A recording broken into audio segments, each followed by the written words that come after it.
Kami ke sini kemarin Indah mau ngubungin Iva. Jadi terima kasih sekali loh Ibu mau nerima kita. Saya baru tahu loh bahwa ini hari libur. Ini libur kita juga. Saya kemarin, aduh, kita karena ini enak kalau hari libur berarti tidak ada acara. Ternyata Ada kita, maaf banget. nggak apa-apa sih, I'm glad to. Iya, terima kasih Thank you. sekali. Nah kalau dari aku sih emang udah lama juga nggak ketemu Ibu. Jadi ya itu tadi dulu pernah di sini juga. Di ruangan ini juga. Di sini terus ya itu tentang koleksi Ibu, itu kan ibunya Ibu ya. Ada Basuki Abdullah. Iya, Basuki Abdullah. Terus nanti saya kirimin deh printannya. Kami ini sekarang yang ya aku Indah itu nyoba meneruskan kerja Jakarta Biennale. Nah itu sudah diputuskan karena COVID ini harusnya tahun ini jadi tahun depan, akhir tahun depan. Direktur artistiknya itu dengan Ibu Dolorosa Sinaga. Berarti kenal banget kan. Jadi dan memang tema kita adalah esok. Esok. Jadi sebenarnya tema esok ini sudah kita rancang dari tahun kemarin sebenarnya. Jadi makanya itu kan yang sebelumnya itu jiwa gitu kan.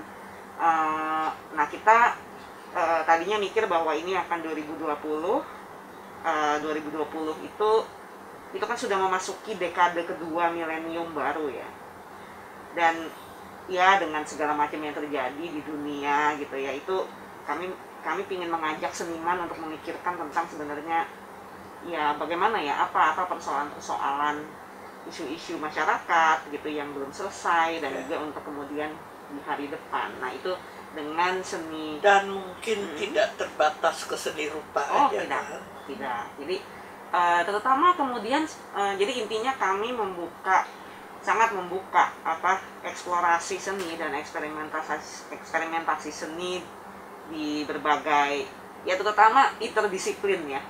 Itu jelas, tapi kemudian juga bagaimana kalau dari Ibu Dolo sendiri sih juga menekankan bagaimana seni ini memang bisa berkontribusi gitu bagi pemikiran tentang masyarakat gitu ya, dan membuat jadi benar-benar nggak cuma seni-seni aja, tetapi bahwa Jadi dimensinya itu bisa. Nah apalagi kemudian kena pandemi ini jadi tema esok itu semakin malah relevan. Buat kami semakin relevan gitu. Jadi urgensinya itu malah semakin membuat kami mungkin juga bisa dikaitkan dengan new normal. Betul. New normal itu dari normal kan. Dan apa yang kita lakukan sekarang kita anggap normal, tapi tiba-tiba ada protokol kesehatan toh. Lalu yang kita anggap normal itu menjadi terjungkir balik ya. Kita harus tinggal di rumah. Lalu saya ada teman dekat yang sebetulnya mereka semua merasa sangat tersiksa oleh stay at home. 4 bulan mereka nggak keluar rumah. Itu teman saya itu Bu Sadli ya. Oh, Bu Saparina. Lalu dia sama beberapa temannya, para psikolog semua, itu mereka tuh akhirnya saling wawancara ya. Kita tuh stay at home, lalu apa yang kita lakukan ya? Ternyata kita nggak bisa untuk betul-betul tidak melakukan apa-apa. Lalu mereka membuat mengumpulkan tulisan-tulisan tentang apa yang mereka lakukan, dan itu saya masukkan di sini. Akhirnya kehidupan kita bisa terjungkir balik, dan itu pun menyangkut banyak bidang kehidupan. Maka itu dalam artikel aku ya, artikel yang itu coba kita lihat aja dari siklus hidup ya. Nah itu siklus hidup di situ ada saya sebutkan 8 tahap kan. Tapi sebetulnya itu nggak lengkap. Lalu waktu saya cari-cari ketemu ada tahap ke-9 yaitu tahap kematian. Nah, apa yang terjadi sekarang? Yang terjadi itu orang merampas jenazah dari rumah sakit untuk dimakamkan. Itu mengapa? Karena mereka menganggap kalau melakukan protokol kesehatan itu tragedi. Karena tidak pertama-tama tidak bisa mendampingi orang meninggal ya. Kedua, meninggalnya tidak bisa disertai dengan segala upacara ritual yang membuat mereka pentingnya pindah dari dunia ini ke dunia lain yang dianggap sakral ya. Jadi protokol kesehatan itu menjungkir balikan saat-saat hidup yang bermakna ya.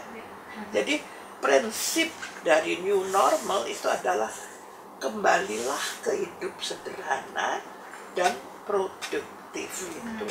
Seniman itu ibarat kalau di kapal itu seperti seorang nakoda ya. Orang lain belum tahu apa-apa, dia tuh sudah harus dapat memberi warning atau juga dan hal-hal yang bisa memberi wawasan yang lebih luas yang tidak disadari oleh lingkungan ya pada saat itu. Tugas seorang seniman dan itu dibahasakan melalui karya gitu ya. Aku ada pernah menulis buku ya. Judulnya Hidup Matinya Sang Pengarang. Kayaknya pernah, aku kayaknya punya.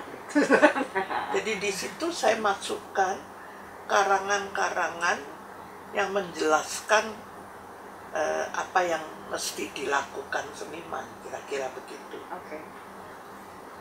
Ada yang mengatakan, tapi khusus pengarang ya. Ada yang mengatakan pengarang itu ibarat nabi, seorang nabi ya, bisa tahu banyak yang hal-hal yang sebelumnya. Tapi ada juga yang mengatakan pengarang tuh udah nggak ada manfaatnya lagi karena yang lebih penting pembacanya ya. Jadi maka itu judul buku itu adalah Hidup Matinya Sang Pengarang. Itu kan karena dianggap hebat, ibarat dewa, tapi bisa dianggap udah mati, lebih digantikan oleh kritikus atau pengarang atau pembaca. Kalau yang sekarang banyak diobrolin orang sama seniman-seniman tuh ini loh Bu, yaitu tadi bicara soal digital. Apakah ke depan jadinya estetika atau medium seni akhirnya lebih banyak harus jadi digital gitu kan? Dan bagaimana dengan seni ya kayak misalkan performing arts misalkan, itu kan jadi resahnya kan di situ ya, live langsung gedung-gedung bertunjukan. Tapi saya kira tiap disiplin seni itu akan mengalami perubahan dengan berbeda. Saya punya seorang promovendus tapi udah meninggal, namanya Sinta Gondokusumo. Dan dia itu menulis tentang disiplin seni. Terus dia ingin mencari apa ada hierarki kesenian itu, apa mana yang paling unggul dan mana yang paling biasa begitu ya. Bingung dia karena apa yang paling unggul itu yang paling konkret. Nah, arsitektur. Ya. Tapi apa yang paling unggul, yang paling abstrak? Abstrak. Musik. Saya mendukung musik. Sebab pada musik tidak ada hal-hal yang konkret, kita mendengar, habis itu juga kalau udah lewat ya lewat.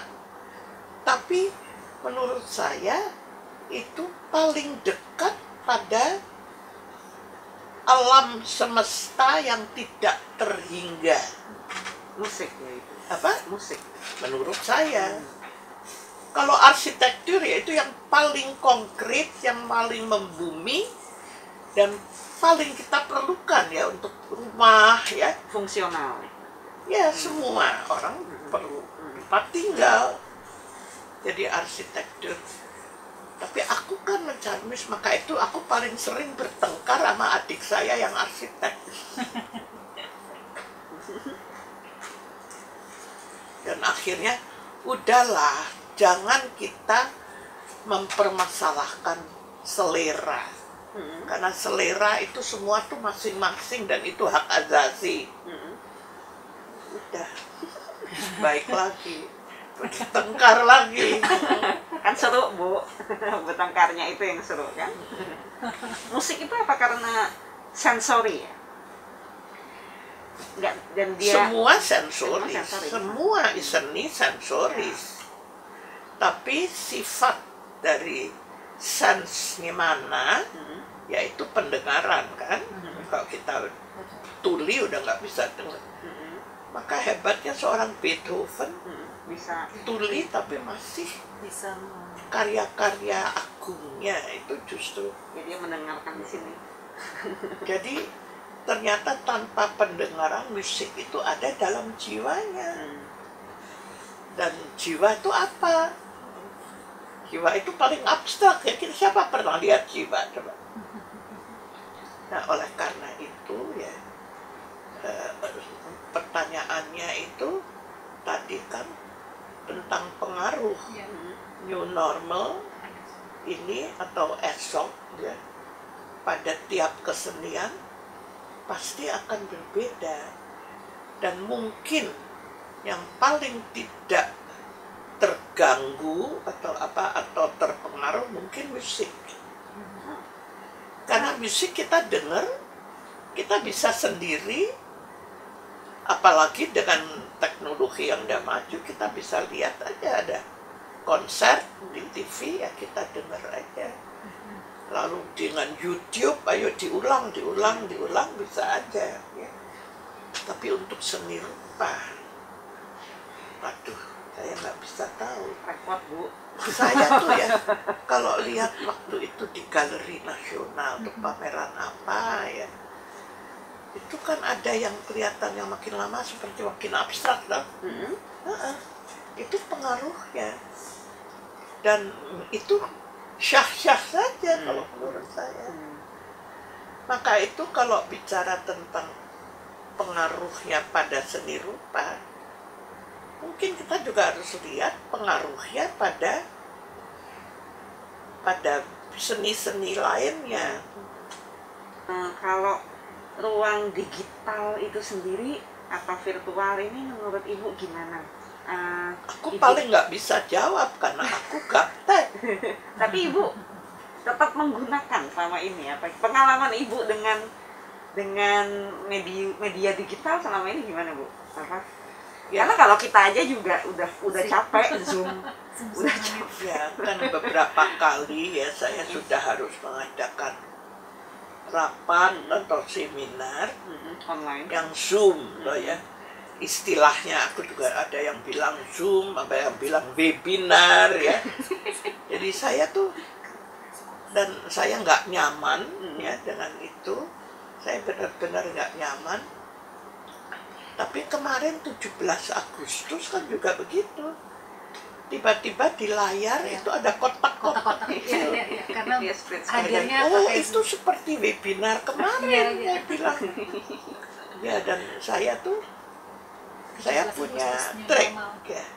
Tracknya kalau udah hostnya udah bilang selamat datang begini-begini, oh saya manis duduk ya. Nah habis itu lalu siapa, aku mau cepat bicara. Saya tampilkan semua gagasan, lalu habis itu saya menghilang. Memang interaksi ya penting. interaksi hubungan antar manusianya itu yang ya itu kita masih ngelihat ya Ibu.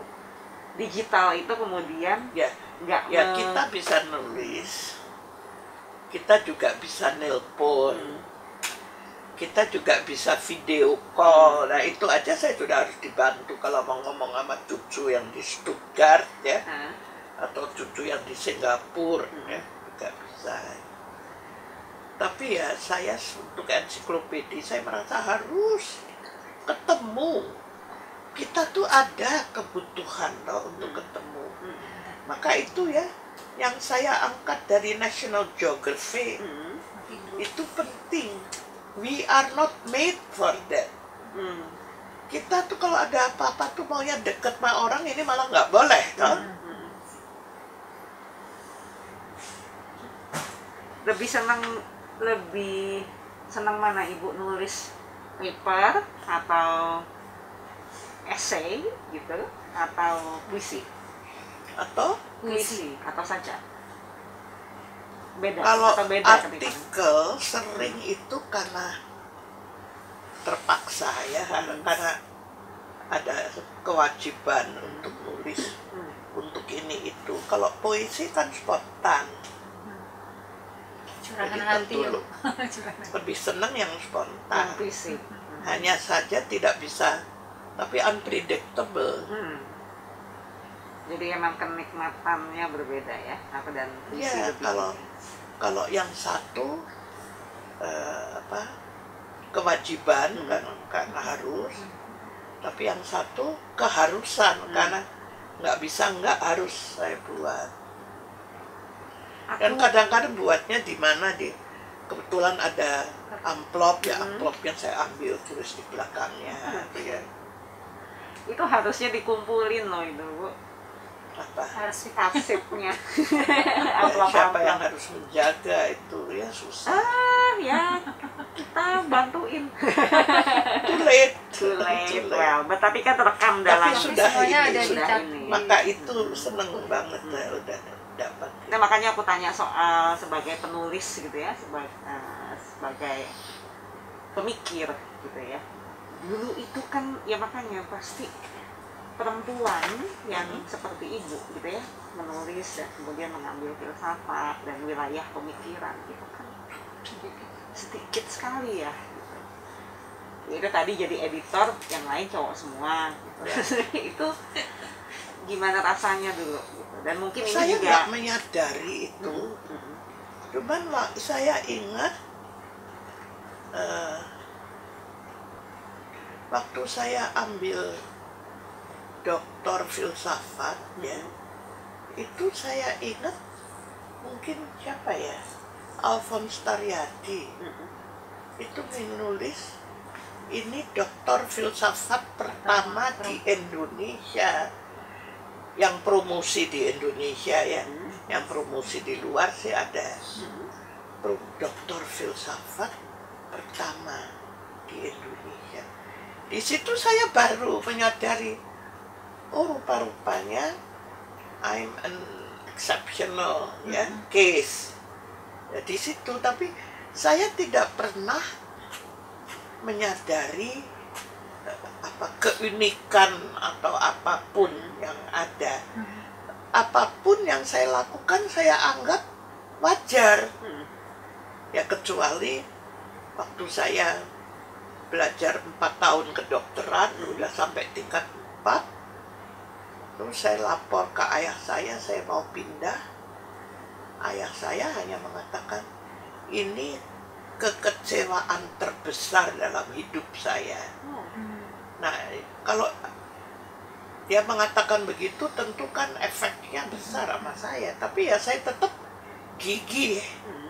Saya bilang, aku udah suntuk dengan tubuh. Ya, kita protokol apa sih namanya? Otopsi, terus praktikum anatomi ya. Anatomi itu ujiannya 7 kali loh. Osteologi tulang, miologi itu otot, topografi, itu hubungan antara tulang, otot, dan syaraf. Lalu abdomen, lalu toraks, lalu satu lagi urogenital, terus sentral sinus CZS. 7 kali ujian. Aku ingat buku kecil 7 kali. Sayang hilang ya. Nah, udah suntuk dengan tubuh. Jiwanya mana? Dan maka itu saya mau ambil ilmu jiwa. Saya nggak sabar, padahal saya udah 4 tahun ya kedokteran. Tinggal 3 tahun lagi jadi dokter, lalu bisa jadi psikiater toh. Mana mau kita umur 17-18 tahun nunggu 3-4 tahun. Jadi saya mau belajar psikologi di Indonesia belum ada. Jadi saya terpaksa ke Amsterdam. Ya, Amsterdam. Setelah jiwa, jadi setelah tubuh, jiwa, Roh, roh, mind, filsafat, body, soul, and mind. body, soul, and mind. Oh, that's nice. That's very nice, Ibu. Apa? Ya, keren banget. Iya. Jadi Nah, waktu saya belajar ya itu. Jadi psikologi, kedokteran body, psikologi soul, Jiwa. dan Filsafat, Filsafat kemudian mind. rohnya ya. ya, mind. tapi psikologi itu, untuk itu saya harus berangkat ke Belanda. Siapa yang akan biayai? Kebetulan aku dapat surat dari bapaknya teman saya. Tut, aku dengan An itu anaknya ya, di Amsterdam. Saya merasa An perlu ada temannya belajar kedokteran. Coba kamu datang ke Belanda belajar di sini. Aku telah menyisihkan 50.000 gulden untuk studi kamu. Berangkatlah dengan cepat. Nah, surat kayak gitu kan nggak tiap hari kita dapat. Tapi aku jawab, Om, terima kasih banget atas kepercayaan ini. Tapi nggak mungkin saya berangkat ke Belanda untuk belajar karena papi sekarang masih menjabat menteri. Masa kita anaknya belajar di negara musuh? Kan kita konflik Irian Barat. Jadi terima kasih tidak dapat saya terima. Nah, lalu ayah saya berhenti jadi menteri tahun 55. Saya langsung nulis surat. Apa tawaran yang dulu itu tetap berlaku? Kalau boleh saya mau sekarang ke Belanda. Tapi saya tidak mau kedokteran. Saya mau psikologi. Boleh enggak? Terus cepet aja berangkat dengan senang hati. Lalu saya masih ingat bahwa saya ketemu di rumah, ayah saya terima tamu, yaitu Konenenburg, dan dia itu direktur KLM. Dan ayah saya waktu itu juga menjabat Menteri Perhubungan, lalu menasionalisasi KLM jadi Garuda. Lalu aku lewat, terus ayah saya panggil saya, terus dikenalkan. Konenenburg, dokter. Dia sebetulnya ingin belajar ke Belanda, cuman nggak jadi. Oh, kalau mau belajar ke Belanda langsung saya kasih tiket, katanya. Jadi aku tiket dikasih orang, studi dikasih orang, lalu saya berangkat. Tapi di Belanda, nah namanya umur saya 21 ya, jadi ya ketemu teman-teman banyak. Akhirnya saya bertunangan, menikah, langsung punya anak kembar. 61 saya lulus di Jakarta, saya lalu ikut mendirikan psikologi di Bandung. Jadi Di Unpad ya? Fakultas Unpad. Lalu saya jadi dosen di situ dari 61 sampai 66. Ngajar di situ. ngajar di situ. Lalu kemarin ini ada undangan dari Unpad. Kok saya ikut diundang? Saya senang. Kalian masih ingat ya sama saya? Iya dong Bu, kan Ibu ikut mendirikan. Wah. Dulu itu saya hanya perhatikan seniman-senimannya dengan karyanya. Ya. Saya tidak sama sekali tidak memperhatikan galeri. Nah, mengapa? Karena galeri-galeri itu akhirnya saya lihat kok komersialnya itu loh. Dan komersialnya itu yang menjadi ciri khas ya. Maka itu waktu saya nggak akan kepikir untuk bikin galeri kalau tidak diusulkan oleh Mochtar Apin, dan karena harus menyelamatkan koleksinya Salim. Mochtar Apin yang mengatakan pada saya, kamu mesti bikin galeri. Aku ketawa setengah mati. Ngapain aku mesti bikin galeri? Tapi akhirnya saya membuat galeri juga. Dan lukisan pertama yang saya miliki itu dari Mochtar Apin. Tapi akhirnya saya melihat ada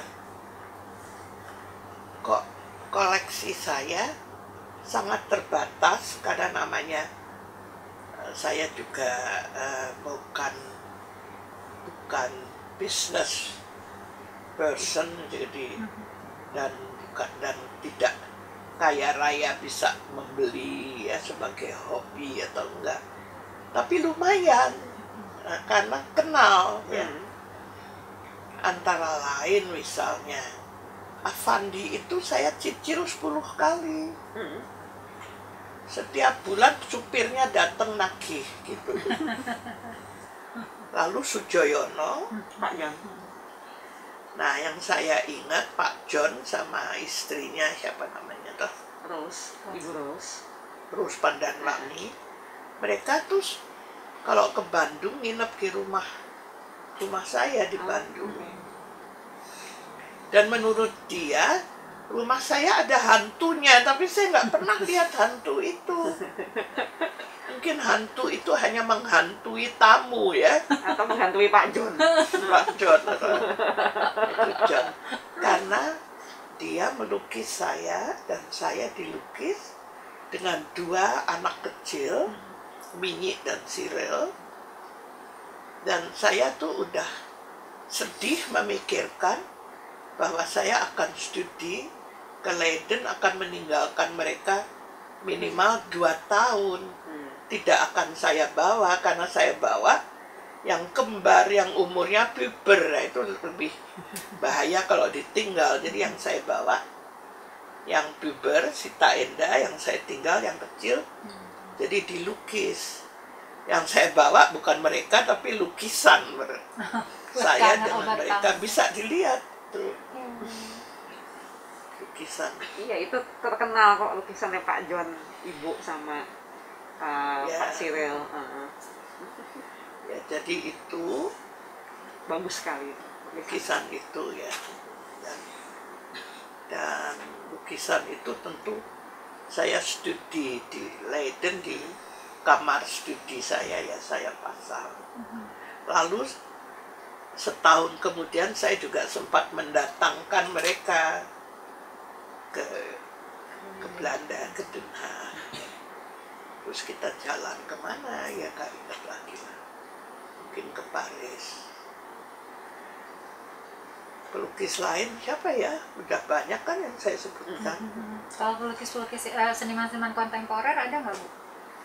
Ibu muda, yang lebih muda yang Ya enggak, soalnya itu teman-teman satu zaman. Saya tidak kontemporer ya, saya nggak kenal yang kontemporer. Ada juga. Tapi pemikiran Ibu sangat kontemporer. sangat kontemporer. Mungkin ada beberapa ya, saya ada. Atau nggak inget kali namanya. Mungkin sekarang. Nanti lihat Jakarta Biennale tahun depan aja banyak tuh. Jadi sebenarnya sekarang ini kita sedang mencoba melihat atau ya tantangannya adalah ya memang di satu sisi ini adalah momentum untuk kembali ke hidup yang sederhana dan produktif, tetapi juga bagaimana kedekatan antar manusia itu tetap bisa terjaga gitu ya Ibu. Ya. Ya itulah esok. Dari karena What will terkait happen. Tapi itu semua mungkin harus lebih dieksplisitkan, ya toh? Ya. Karena ini kan sambil ngomong kita menyentuh hal-hal itu. Tapi kalau untuk esok, ya, untuk memberi isi pada orientasi esok ini harus bagaimana, hal-hal ini harus dieksplisitkan. Supaya untuk seniman pada umumnya yang nggak mikir sejauh itu, mereka harus dibawa ke sana. Setuju. Sangat setuju. Ya, dan tugasnya kami, tugas seniman atau tugas masyarakat ya, kalau kita akhirnya memang, ya itu urgensi itu sebenarnya ya nggak cuma seniman ya, semua bagian dari maksudnya tuh untuk masyarakat.